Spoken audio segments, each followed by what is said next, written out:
The following program is a special presentation of the Big Ten Network, produced in association with the University of Wisconsin. He came from humble stock and the small town of Elroy in rural Wisconsin, but that didn't prevent him from becoming a four-term governor and a cabinet member who presided over the health of our nation. We'll meet him next. Stay with us.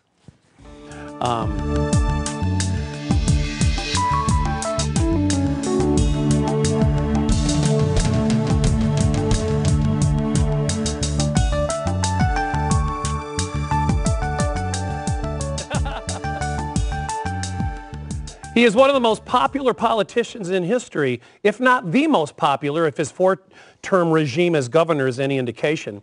After serving the good people of Wisconsin, he took his down-home skills to Washington as the Secretary of Health and Human Services in the Bush II administration. He even took a brief run at the presidency and has the yard signs to prove it. Tommy Thompson, welcome. Wisconsin's very own, the pride of Elroy. Well, John, it's an honor to be with you. Hey, I'm thrilled to have you. Well, I'll tell you, it's great. I didn't know what I was getting into. Well, here you are. When they told me that you were going to interview me, I said, what are we going to be doing? I know. Well, you're far too dressed up to be talking with me. Well, I don't think so. I don't know about that, but it's an honor to be with you, my friend. Tell me. Two Irishmen. I know. This is going to be great. It should be funny. What's your take on the economy? Give us the 30 seconds or less. I think the economy. Have we bottomed out? No, we haven't bottomed out. This is the second week of April as we talk. No, this is the economy's in very bad shape, and the underlying problem, of course, is the lack of credit. And until the credit is able to become freed up, and banks start loaning to individuals, people will not be able to buy houses, and you will not be able to get the real estate back going and increasing in value. And small town merchants that we have all over this state are not going to be able to get the loans to expand to buy the inventory. And until that freeze, is able to thaw. How long? I think another year at least. Is Obama doing the right things in your mind? No, I don't believe he is. And I like the guy. I think, Yeah. he puts on a very good image for America. Well, you two are similar. You're good politicians. Well, he's a good politician, but the problem is he's spending way too much money, and it's just going to drive this country into hyperinflation. And that's going to be a tremendous problem for America. I really believe what we need to do is we need to suffer right now. We have to take our licks. We should let AIG go down, and we should let the automobile companies reorganize under bankruptcy, just like the airlines. And that's what you have to do. We have to suffer for a while. But the sooner we accept the fact that we're going to go through this low period, we're going to then be able to come out on the other side of this valley of death and start being able to get the credit going again and start getting the economy moving. I'm a believer in blame as deterrent. Yes. Obviously, the corporate execs were guilty of greed. Oh, terrible. But where was Congress during all of this? Where was the banking committee? Chris Dodd's in trouble now in an election. Our own Herb Kohl sits on that committee. What were they doing? They were doing very little. What they were doing oversees the overseers. What they were actually doing was driving the economy in the wrong direction. They were saying that everybody deserves a house. Now, not everybody can afford a house. Mm-hmm. And they were making FEMA, or not FEMA, but FHA and, right. and Freddie Mac and Fannie Mae, make them give it up easy credit. Right. Credit to people that should not have had it. But this also happened for 8 years under the Bush administration absolutely. as well. I listen, both sides are culpable. Okay. Good. And this is not a Democrat problem or a Republican problem. This is a congressional problem. Congress brought it on. And actually the deregulation came in the Bill Clinton years. Right. Robin Rubin asked the Bill Clinton to deregulate the banks, which they did. And then, of course, Congress, led by Barney. But the Republicans never saw dereg they didn't like. I didn't say. I'm not defending anybody. Yeah, okay. Republicans lost their way. Republicans went to Washington to change Washington. Yeah. Washington changed the Republicans. And that's why the Republican Party lost the elections. You were part of an administration, the George Bush II administration. Absolutely. He left with pretty low poll numbers. Right. He checked out, I thought, my friend checked out the last 6 months of his term and turned it over to a lot Paulson. of people think that he almost destroyed the Republican Party. What do you say to them? No, I don't think. I think the Republican Party destroyed themselves. I mean, the Republican Party went to Washington and decided that they wanted to be just like Democrats, spend money and tax and so on and so forth, and got us into a deficit situation that is also part of the problem. So there's enough blame to go around. But if you really want to get at the culprits, it's the individuals that really force Fannie Mae and Freddie Mac to deliver up easy credit for individuals that couldn't afford it. And then, of course, you got individuals that want to become greedy and says anybody should have a house. Right. And whether or not you had any credit worthiness whatsoever, they went out and gave you the money, you bought houses. Instead of everyone has the right to earn a house. Everybody's got a right to earn a house. Right. Everybody's got a right to do well in this country. That's what makes this country different. But you should not give it to people.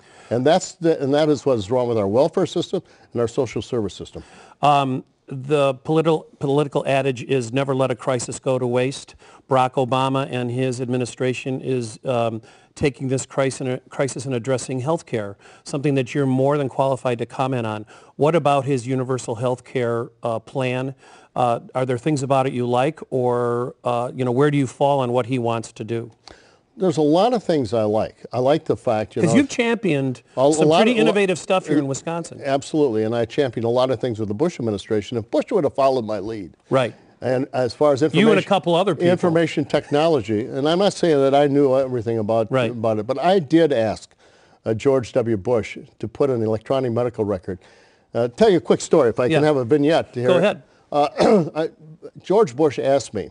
It's never been told publicly, but let me tell you, George W. Bush asked me to come over right before the election of 2004, and he says, Tommy, give me some ideas on health care. I gave him 10 ideas what he should do. The one idea I liked was an electronic medical record. Mm-hmm. And I told the president, I said, if you're going to come out for an electronic medical record, we were going to Johns Hopkins the next day to announce it. I says, come out and say, we're going to have an electronic medical record in 18 months. Mm-hmm. Karl Rove was there arguing against me. He says, oh, we can't do that. Right. We can do it in 10 years. Well, we kibitzed back and forth and talked about it. The next day on Marine One, we were flying up to Johns Hopkins. The president leaned over to me and he says, Tommy, you lost. Karl won. Didn't Karl always win? Karl won more than he should have. Yeah. And as a result of that, we went to Johns Hopkins, announced it. And does anybody even remember that George Bush said we're going to have an electronic medical record? Right. Because it was so far in advance. And if he would have said 18 months, we would have had an electronic medical record in America today. I can't believe you didn't have to bite your tongue a lot in that administration, given the way you acted as governor here. And when we come back, I want to talk about that. And also, I want to talk about, you were a witness to history on 9/11. You were in our nation's capital when that happened. And I want to hear about what that day was like for you. We're going to be back with Tommy Thompson here in Madison in just a minute. Thanks.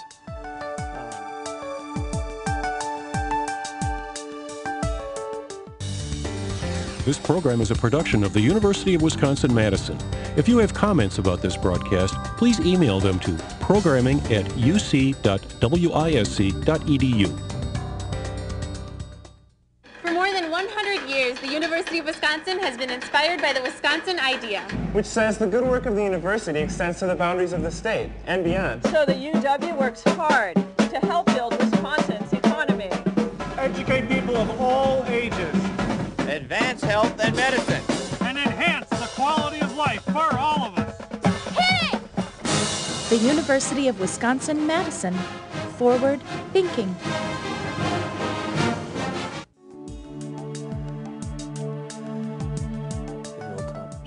Hey, we're back with Tommy Thompson in Madison, Wisconsin, four-term governor, Secretary of Health and Human Services in the George Bush administration, and clearly one of Wisconsin's favorite sons, regardless of your political persuasion.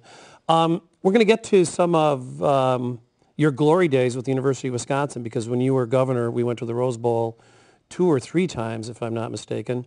And I'm wondering if you had anything to do with that. But before we talk about that, you were a witness to history. You were a part of the Bush cabinet on the morning of 9/11.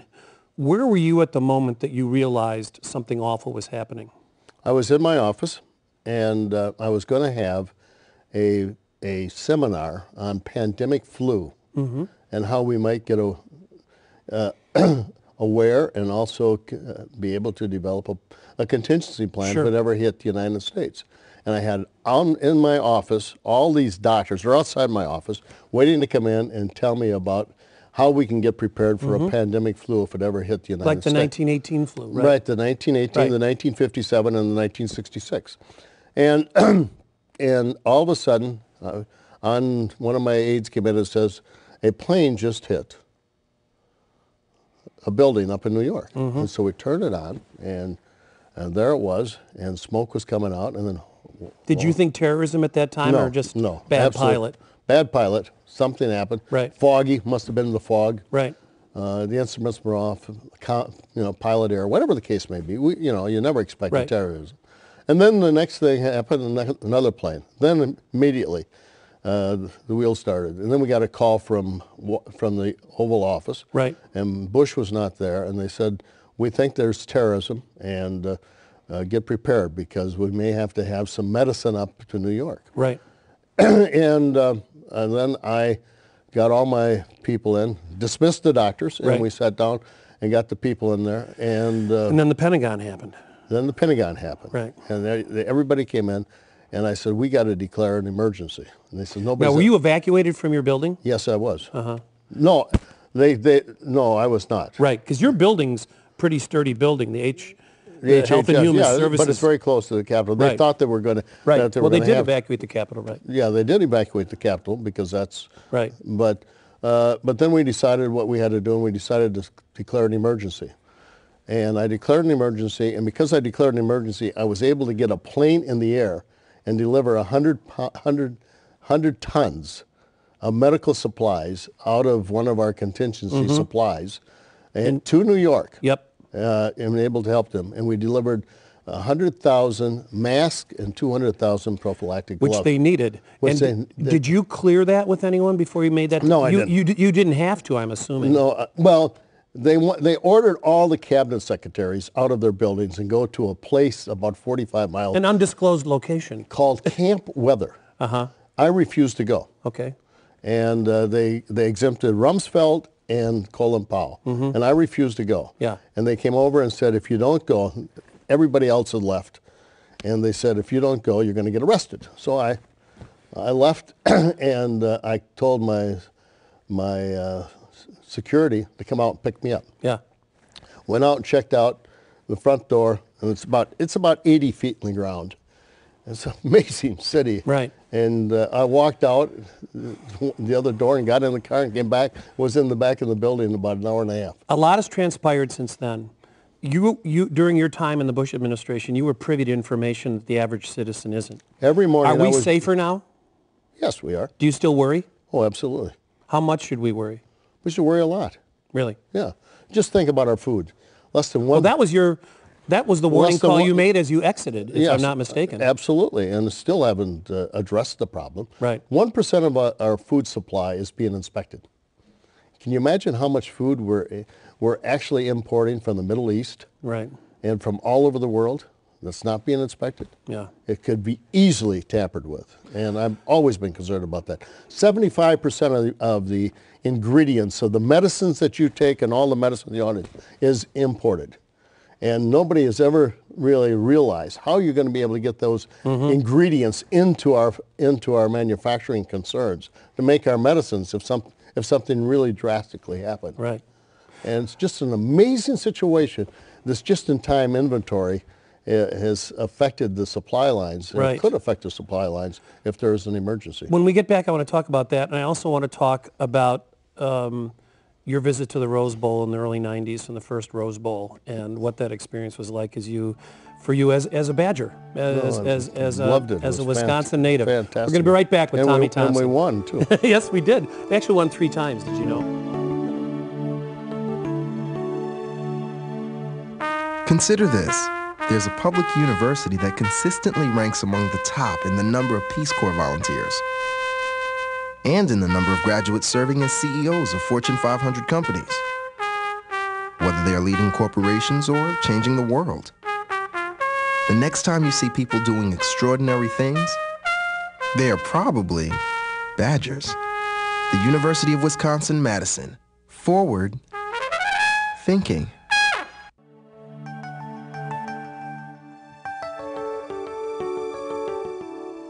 We're back in Madison, Wisconsin with Governor, Secretary... Tommy. I know. I love that, by the way. I got to say, I love that. Before we move on to other topics, I don't want to leave the terrorism thing. You were in a a very unique position 2 weeks after 9/11 with the Anthrax scare. And a gentleman, several years later, Bruce Edward Ivins was fingered by a lot of people as being the culprit. Mm-hmm. He later committed suicide after he was under investigation. Do you think he was the guy and that case is solved? I think it has been solved. Is he the guy? I think he was. Do you? Yeah. You got to trust the FBI and the Secret Service. Right. You know, they're very good. And it took a long time. It took a long time, and they had. But it was one of our own. It was one of our own, and I really think it was. When I got briefed every single morning by the CIA, right, and it was pretty obvious that this was not a terrorist attack, right. And it was just the nature of the spore, the anthrax spores. The nature of the spores, and the fact that you could identify the spores. Right. You can map the spores. Right. And they're so fine. Yeah. You know, they go right through the pores of the envelope. Right. Yeah. And it was just amazing. Remarkably scary. Remarkably scary. And it was so finely tuned that it would have to be a real expert. Right. Somebody worked with it on a daily basis, and it had to be one of our labs who actually did this. And it came out of. So you feel the guy who was responsible for it is Ivins committed suicide. You think he was the guy, and obviously nothing has happened. The FBI was pretty obvious. Yeah.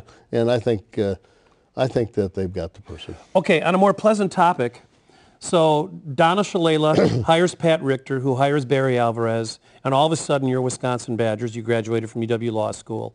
And undergraduate. Undergrad too? The only place I could go. The only place you could get in? The only place I could get in, and the only place, that I could afford to go to. Right, absolutely. We got to talk about that too. What was that like, being the governor? And the Badgers took over Pasadena. It was a phenomenon. And you were one of the right guys to lead the march, I have to say. That did so much for the state, did it not? Oh, there's no question about it. You know, Wisconsin reacts positively when the Badgers win and when the Packers win. Yep. And when both lose on a weekend, you can feel it. Oh, it's yeah. almost palpable around the state. And so going to the Rose Bowl, when we hadn't been there since 1962, and, how I cheered, for Wisconsin. Yep. I love to get up and brag about Wisconsin. Everything Wisconsin is perfect.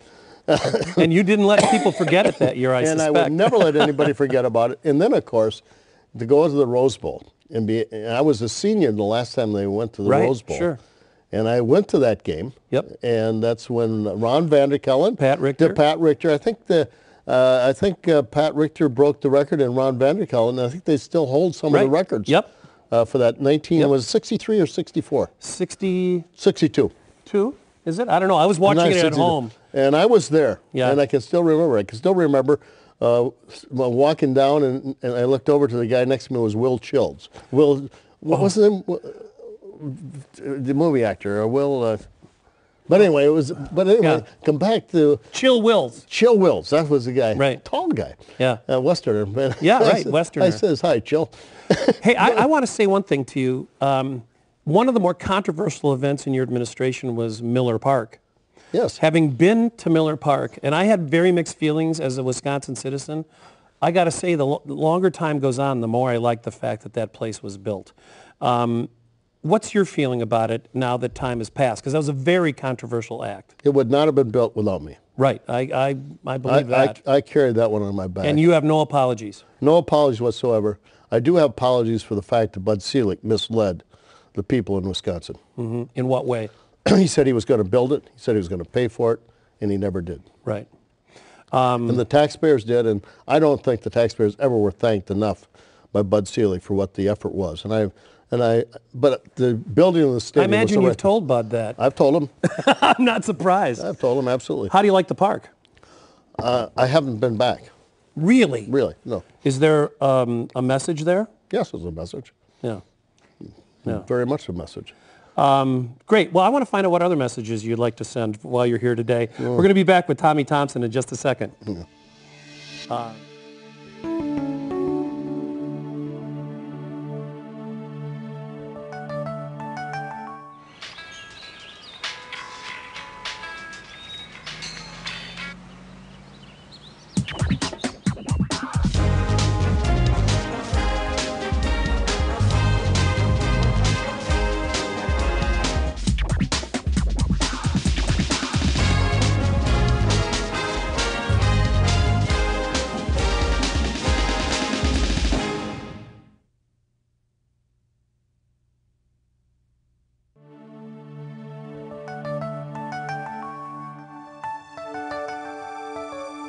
The governor's talking. Hi, we're back with Tommy Thompson. We're in Madison, Wisconsin. Four-term governor of Wisconsin, Secretary of Health and Human Services in the Bush administration. Before we talk a little bit more about Bo Ryan, Badger football, basketball and football, and women's hockey, you and David Ward, the former chancellor of the university, really forged a pretty interesting relationship. Mm-hmm. The two ends of State Street don't always get along. You can get elected in northern Wisconsin by beating up on the University of Wisconsin. But you always saw the value of the university, and you negotiated a pretty good relationship. Help me understand, or help the people watching understand, what role the university plays in the fortunes of the state. How important is it, but also what the university owes the people. The University of Wisconsin is probably one of the most important assets we have as a state. They're able to turn out wonderful college graduates, and the University of Wisconsin is able to attract national attention. They're able to inspire through their sporting activities as well as through embryonic stem cells. You could make an argument that a state this size with our population and industrial base, we shouldn't have a university this good. I disagree. We should have one because the people of this state, way back when, declared that we were going to be top in college education. Right, but if you just look at the numbers. Just look at the numbers, we should not have the caliber of university. And the University of Wisconsin is very important to the future of our state. And I never forgot that. Right. And but you butted heads at budget time. Well, of course. Right. But also, I gave them probably some of their best budgets they've ever had. You were also a big proponent of biotech. Absolutely. We're a leader in stem cell research. Then you go to work at the Bush administration, and becomes a very politicized issue. Karl Rove was never one not to identify an issue that could be politicized. Well, first off, didn't that put you in a tough spot? First off, I'm very much biotech, and I was the first governor to come out and acknowledge Jamie Thompson. I did it at the State of the State message and had Jamie Thompson at the Capitol and got criticized for it. But I just wanted people to know that this is some of the things the university is doing. It's turning out, just absolutely outstanding. Revolutionary research. Right. Yeah, John. And so. But didn't that put you in a tough spot? It did. Did you have to bite your tongue, or did they just the president asked or me, did you get another call saying, no, the president, I talked with Carl and you lose again, Tommy? I actually won part of that. Yeah. The president asked me to come over and spend a noon hour in the Oval Office. And I thought I was going to get bawled out. So I went over there, which I did on occasion. Yep. I went over there, and in the little room that everybody knew was the Monica Lewinsky room, George Bush turned that into a place for lunch. And so he took me in there with Karl Rove, and he says, we have an hour and a half, and I want you two to argue for me and debate embryonic stem cells so I can make up my mind. Wow. And for an hour and a half, Karl Rove and I went at it. And I told him, the importance of recognizing embryonic stem cells as a new avenue of breakthrough. I have a feeling he understood it intellectually but didn't support it politically. Well, Karl Rove was taking the political thing, saying you can't do it, Mr. President. Yeah. And we went on well, because the religious right, they were beholden to him. Which I might add, you weren't as beholden to the religious right in your Republican career, if I'm not mistaken. I'm pro-life, but I also acknowledge that there are other groups and other ideas, and you got to recognize that in our modern day politics if you're going to move. So who won that debate? Well, it seems like you could use some stem cell therapy right now, Tommy. For my you got cold, a bad cough. I've got a bad cough, and I'm sorry about that. I apologize, that's okay. But the only way no problem. But anyway, finally, I said to Mr. President, Mr. President, my closing argument, I said, you can double the amount of money at NIH. You can do what you can to solve cancer. You can do whatever you want, to help science. But if you turn down embryonic stem cell, that's the only thing you're going to be remembered for. And I says, even your sister died of Parkinson's. Right. And because leukemia, just because we didn't have a breakthrough. Right. And I says, every American, just like you, Mr. President, lost a sister. Right. Every family, excuse me, has either a loved one or a close friend that's suffering from some malady. Who could benefit from this. Who could benefit. And I said in the that near is so term. powerful. Right. I said you will never overcome that. Right. Whether you're a conservative or liberal, Republican and Democrat, atheist, whatever the case may be, every person has that malady, believes in his heart and mind that there's a cure out there. Right. And they believe on it. They hold on to it. And embryonic stem cells. You have to let them have that. Embryonic stem cells. And I says, that is what you're going to turn down. Right. And he says, that's very powerful. And he went back and then he changed his mind. He did somewhat. slightly change his position, right. And on August 9th, 2001, he came out and allowed the existing stem cells that were already harvested to be able to be used. When we come back, Tommy wants to talk about Bo Ryan and Badger basketball because he wants to take credit for Bo's run, which you can't blame him. And then I want to ask Tommy what he thinks of Barack Obama. We'll be right back.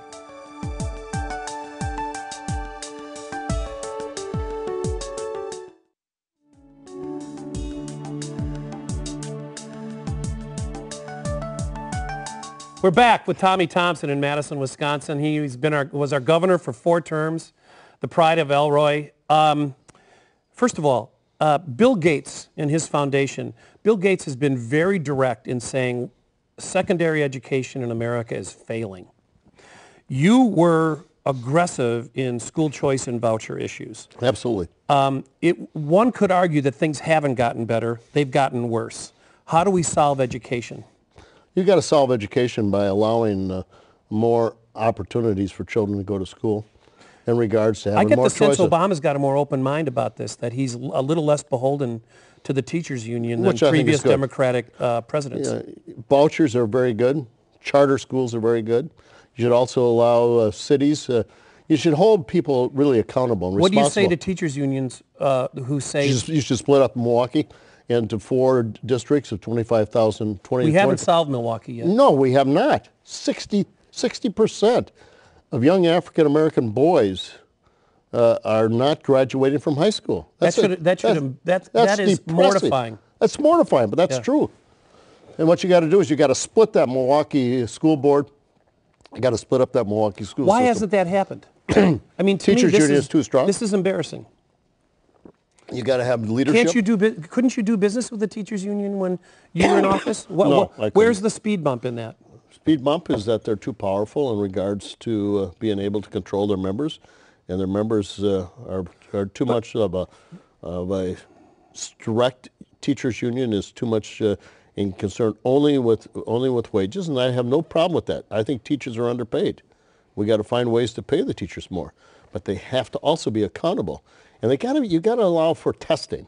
You got to make sure that the children are actually learning, and if they're not, then somebody's got to be held accountable. And that we can't do that in our society. Another question: you were out in Washington for how many years? 6, 4, 5, 3? I'm in my 5th year. 5th year. But I'm still a resident of Wisconsin. I've never left that. Well, God forbid that we would ever intimate that. And I still got the old Irish farm up in Elroy, Wisconsin. Good, how many acres? 350. Dairy or used to be dairy, but we went bankrupt. Now we raise Belted Galloways. They're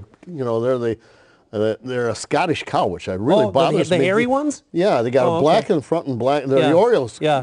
Black in front and black in the back, and got a white stripe around the middle. Since you've been out in Washington, I know there had to be some culture shock, even though you'd been exposed to Washington as governor before you went out. But help us understand what that culture is like out there. And for starters, is there a media person out there that you think is smart and fair, that you trusted?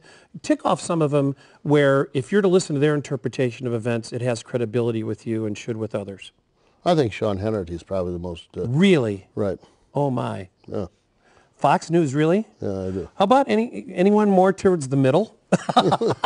No, I think Fox is probably the most accurate portrayal of news out there. Oh, boy. Yeah.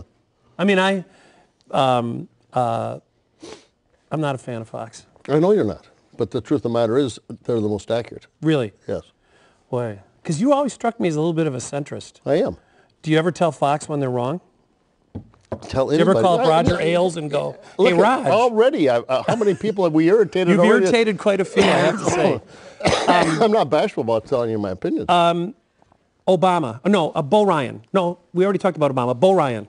I said to you off camera, I always thought the Badgers could be competitive in football, but the fact that Bo made them and Dick Bennett made them competitive in basketball, he brings out the best. Unbelievable. And he brings it out the best in a lot of Wisconsin athletes that have not been recruited before. He's gone into Wisconsin. I love it. You wanted to hire him earlier. That's the story I want to hear. Yes, I did. And Pat Richter ignored you? Is that what you're telling me? Well, I wouldn't say Pat Richter ignored me. He thought that there was a better player, a better coach. Right. I wanted him to be hired. But you've been proven out. Well, I don't know about that, but I've always written letters and asked Pat to give Bo Ryan a chance. Yeah. When he was at Platteville, then he went to UWM, and they hired Cofield, and they should have hired Bo Ryan, then they hired Dick Bennett. Dick Bennett was a great coach. Yeah, right. But I thought Bo Ryan should have had the chance. Well, he finally got the chance, thankfully. And he brings out the best. No, I think he wins in a way that we like. He absolutely does it the Wisconsin way. Yeah. Hard work, persistence, and believe that you can actually do it. Yeah. He inculcates that belief in his players. Have you ever played golf with him, Tommy? No. Hold on to your wallet. Is that right? Oh, yeah. We're going to be right back with Tommy Thompson. We're going to take some questions from the audience.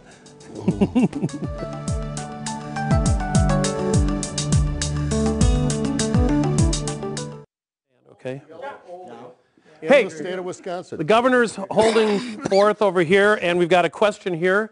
I know your name, Bill Kraus. What's your question? Tommy, I'm giving a speech in Milwaukee next week about, it's entitled "The Future of the Republican Party, If Any."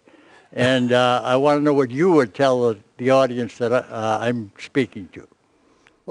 I would tell the audience that the Republican Party's got a great future, just because the pendulum swings, as we all know. And the Republican Party's got to get back to its basic responsibilities and rights. It cannot be so doctrinaire and so locked into being this arch-conservative party. But at the same time, it's got to be fiscally responsible, and it's got to be socially responsible. And the Republican Party can rebuild this party in the United States and be the majority party again. But it's got to get back to doing what it does best. And that is smaller government, being fiscally responsible, and coming up with innovative ideas. I just dislike Republicans saying just no. No's not an answer. You've got to be able to come up with some positive responses. Thank you. Thank you, Bill. We've got a question here. Hi, stand up. What's your name? Hi, Chris Hollenbach. Hi, Chris. Hi. One of the things that I think was the best that you've done in your career is to address tobacco use, one of the leading killers of Americans. 443,000 Americans die each year from tobacco. And I was wondering if you could talk a little bit about the National Quit Line that you established. Well, I set up a National Quit Line because I wanted to see if we could really help America. 70% of smokers want to quit. And what we should do is give them the assistance to be able to quit, whether it be drugs, whether it be counseling, whether it be some rewards in the workplace, but we should be able to give them the opportunity. If 70% want to quit, that would save so much money in healthcare costs, because 440,000 plus die each year. And it's amazing to me, nicotine is not regulated by FDA. Baby aspirins or low-dose aspirins are. Does that make any sense at all? It doesn't. And so a National Quit Line gives people hope, gives them an opportunity to call up, and gives them, a chance to give them the advice as well as the encouragement and the counseling, to get them to quit. And that's what we need to do in our society. Give people the opportunity to quit smoking. Hi, can you stand? What's your name? What's your question? Hi, I'm Camille Haney, and Governor, when you were governor, you were a big advocate for organ donation, for getting people to sign up on their driver's license and so on. And you took that message to Washington, and as you would say, the states are the laboratories of democracy. What did you do nationally to take what Wisconsin did under your leadership as governor in organ donation? Thank you, Camille. Well, the best thing I did was bring you to Washington and set up the program and help me sell it, because you did the best job any person has ever done, Camille, of selling organ donation in this country. I always tell people, to the audience out there, I said, if your mind had a chance to vote, don't you think your heart would want to be able to continue pumping in somebody else's body? Don't you think your eyes would want to continue to see? And don't you think your liver would continue to vote to live so that you can continue to have Wisconsin beer and brats? And so, I mean, if your organs had a chance to vote, don't you think they would vote to continue? And I always tell people the good Lord wants your soul in heaven, not your organs. Leave your organs on earth. Allow people to have a second chance in life. And that's why Camille came to Washington. We teamed up together, and we had a wonderful team. And we put in some opportunities to expand organ giving all over America and giving more people a chance for a second chance at life. 19 individuals die each day because there's not an organ. There are 91,000 Americans waiting to have an organ. And can you imagine the angst that those individuals have? You know, waiting to decide, am I going to live or die? Is somebody going to give me an organ? I have an uncle who lives with a heart from someone from Ohio. And he prays for that family every day. And every single morning, I bet he thanks that person. Absolutely. We're going to be right back with Tommy Thompson here in Madison.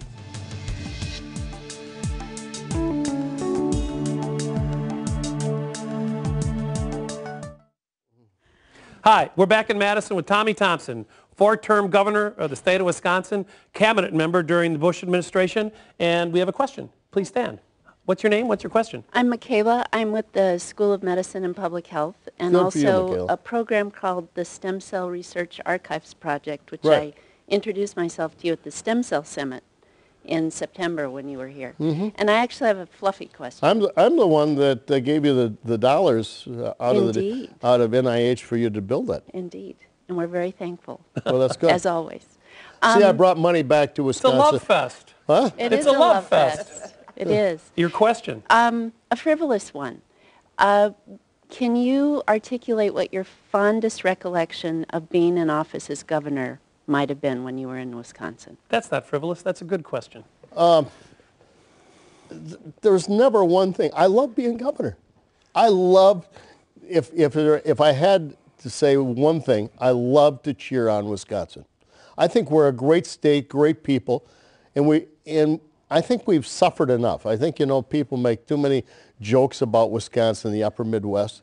And when you look at what we have for the university, when you look at the kind of research that's going on, when you look at the kind of laws that have been passed, you know, going clear back to, you know, to workmen's compensation and unemployment compensation in the country, started in Wisconsin. We've always been a laboratory. We've always been somewhat different. You know, Wisconsin cannot be put in any kind of a pigeonhole. You know, we're not conservative, we're not liberal, we're everything. You know, we go from the clear far left to the far right. We're sort of unique individuals. From Joe McCarthy to Gene McCarthy. Absolutely. and that's what I love about this state, and I love cheering it. I love bragging about Wisconsin. You know, people said, you know, when Tommy Thompson bleeds, he bleeds, you know, cardinal red, badger red, and I do, and that's what so I guess, you know, I love Wisconsin, and I make no bones about it. We've got another question, Tommy. Your name, question. Yeah, hi, Governor Thompson. I'm Mike Strands. I'm a student here at the UW. Hi, Mike. How are you? I'm doing well. 14 years in office is a long time. I'm curious if you ever had any regrets or things you wish you could go back and do over again as governor. Oh, absolutely. I made some boners. I would have done a lot of things differently. I would have, not allowed the state to take over county prosecutors. I think that was a big mistake. I would have forced the county stadium to be built downtown if I had a chance to do over again. It was a terrible mistake that we let Bud Selig rule on that. It should have been built downtown. There's several things. Tax policy I would like to have the opportunity to do over again. You know, you can second guess, but you know, overall I think we did quite well, and the people responded nicely. You know, to re-elect somebody, a Republican, and in Wisconsin, which is a very blue state, 4 times. Nobody's ever done that. That is quite that's a remarkable occurrence. So, you know, but I think it's because you played it closer to the middle. which that's why Fox News just shocked me. Just kidding, Tommy. I'm just kidding you. No. I'm a common sense person. Right. And I look at a problem. And when you're a governor, if you don't find a solution, you know, why are you there? Yep. Why do you run for governor unless you want to change something? I used to tell people in Washington, if you're not standing at the edge, you're part of the problem. And if you believe in the status quo, why run? We're going to be right back, and he's right. Stay with us.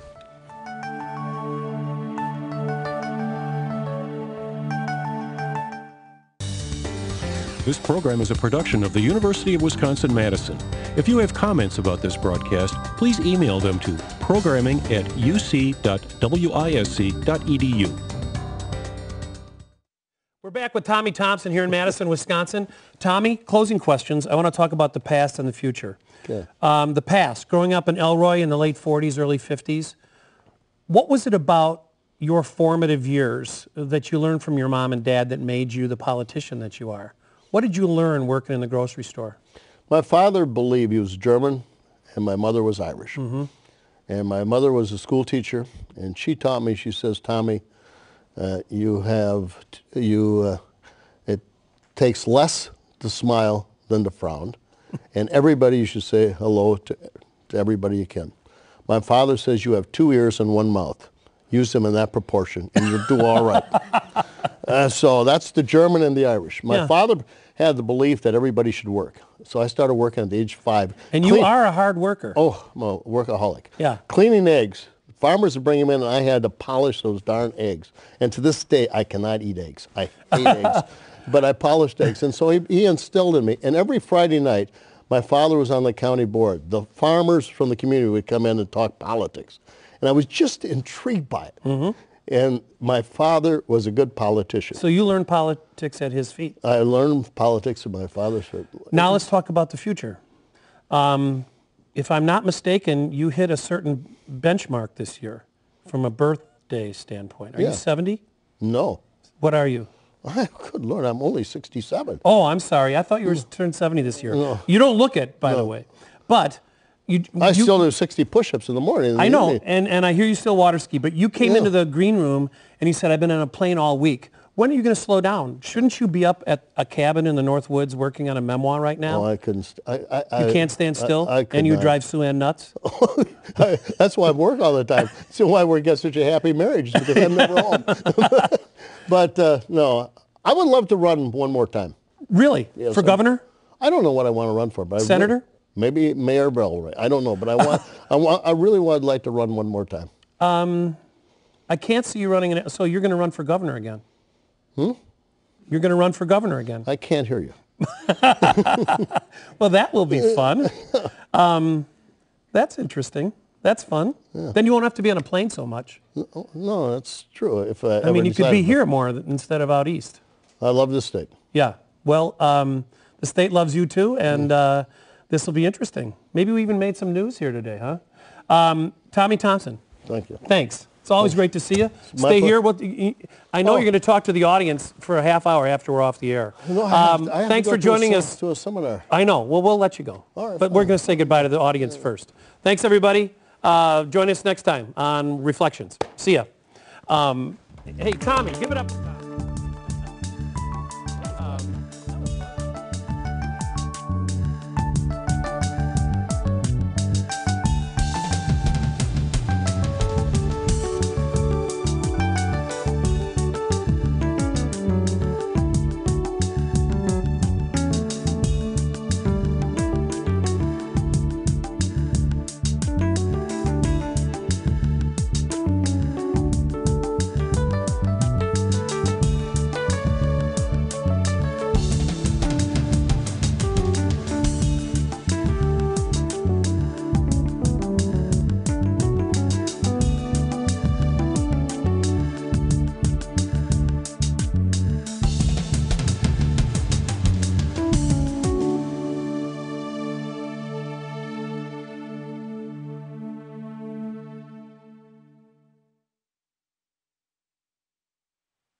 The preceding program was produced by the University of Wisconsin in association with the Big Ten Network.